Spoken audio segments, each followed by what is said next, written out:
अपना करे जा जैसे राखब संभाल के,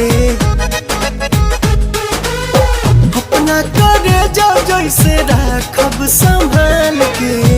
दे दाना दिल ओढ़नी से निकाल के, दे दाना दिल ओढ़नी से निकाल के।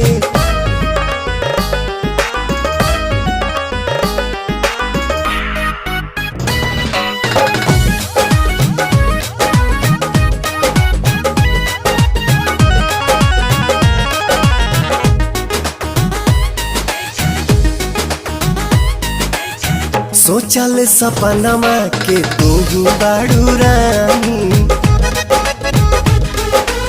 सोचल सपनमा के तू ही बाड़ू रानी। कद हवाले हमें अपन जवानी रानी, कद हवाले